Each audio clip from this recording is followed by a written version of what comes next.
नमस्कार दोस्तों, आज हम सुनेंगे दुबड़ी आठे की कथा। यह भाद्रपद शुक्ल पक्ष की अष्टमी को आती है। प्राचीन काल में एक साहूकार था। वह अपने जिस बेटे का विवाह करता वही मर जाता। इस तरह से उसके 6 पुत्रों की अकाल मृत्यु हो गई। केवल सबसे छोटा पुत्र ही शेष रह गया। इससे साहूकार बड़ा दुखी हुआ। कुछ समय बाद छोटे पुत्र के विवाह की चर्चा हुई और उसका रिश्ता पक्का हो गया। विवाह की तिथि भी तय हो गई। लड़के के विवाह में सम्मिलित होने के लिए जब लड़के की बुआ आ रही थी तो रास्ते में उसे एक बुढ़िया चक्की का आटा पीसती हुई मिली।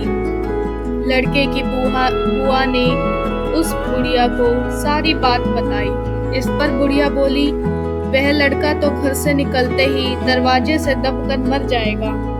अगर इससे बचा तो रास्ते में बारात जहाँ रुकेगी उसी जगह पर पेड़ गिरने से मर जाएगा, और अगर यहाँ भी बच गया तो ससुराल में दरवाजा गिरने से मर जाएगा। अगर यहाँ भी बचा तो विवाह मंडप में 7वीं भावर पर सर्प के काटने से मर जाएगा। यह सुनकर लड़के की बुआ बोली, हे माता, यदि बचने का कोई उपाय हो तो बताओ। बुढ़िया बोली, बचने का तो उपाय है पर बहुत कठिन है। इस पर बुआ बोली कि आप बताएंगी तो किया ही जाएगा, आगे ईश्वर की इच्छा, पर प्रयास करना तो चाहिए ही। बुढ़िया बोली, जब लड़के की बारात विदा हो तो उसे पीठ पीछे दीवार फोड़ कर निकालना।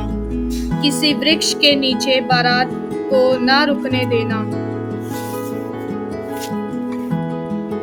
ससुराल में भी पीछे का दरवाजा फुड़वा कर जयमाला करवाना। भावर के समय एक कटोरे में दूध रख लेना। एक तात का फासा बना कर रख लेना। जब सांप आकर दूध पी ले तो उसे फासे में फंसा कर बांध लेना।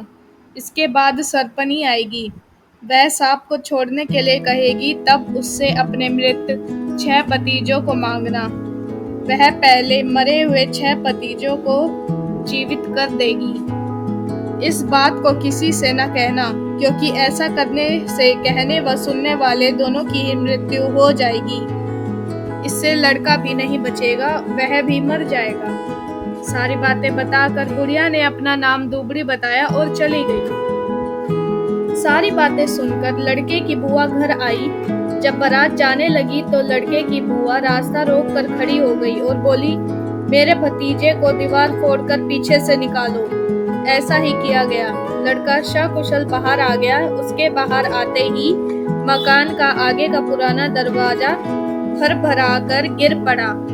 यह देखकर सब कहने लगे, बुआ ने बड़ा अच्छा काम किया, लड़के को बचा लिया। बुआ भी बारात के साथ जाने लगी तो सबने मना किया और कहा कि महिलाएं बारात में नहीं जाती, पर बुआ ने किसी की बात नहीं मानी।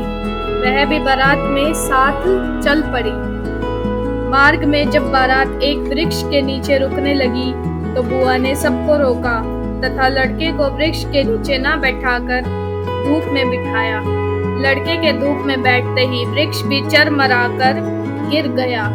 यह देखकर सारे बाराती बुआ की प्रशंसा करने लगे। पूरी बारात बुआ की अब तक की समझदारी से प्रभावित थी, इसीलिए किसी ने भी उसकी बात का कोई विरोध नहीं किया।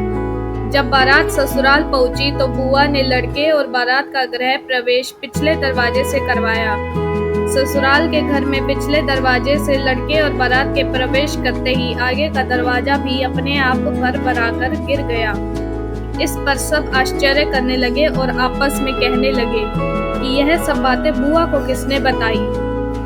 जब लड़के की भावर पड़ने लगी तो बुआ ने कटोरे में कच्चा दूध मंगाकर और तात का फासा बना कर रख लिया। जब लड़के की 7वीं भावर पड़ने लगी तभी सर्प आ गया। बुआ ने उसके आगे दूध कर दिया। जब सांप दूध पीने लगा तो बुआ ने तात के फासे में फंसा कर सांप को बांध लिया। इस पर सर्पनी ने उसके भतीजे को जीवित कर दिया और सर्प को अपने साथ ले गई। इसी प्रकार साहूकार के सातों पुत्र जीवित हो गए। बारात सकुशल घर वापस आई। साहूकार के मृत बेटों को जीवित करने वाली उस अज्ञात दुबड़ी का नाम वृद्धा के नाम से ही दुबड़ी आठे पड़ गया। हे दुबड़ी माता, जैसे तुमने सारे साहूकार के बेटों को लौटाया, ऐसे ही सबकी रक्षा करना। धन्यवाद। अगर आपको यह कथा पसंद आई हो तो कृपया करके इसे अपने परिजनों के साथ शेयर जरूर करें। सब्सक्राइब व लाइक करना ना भूलें।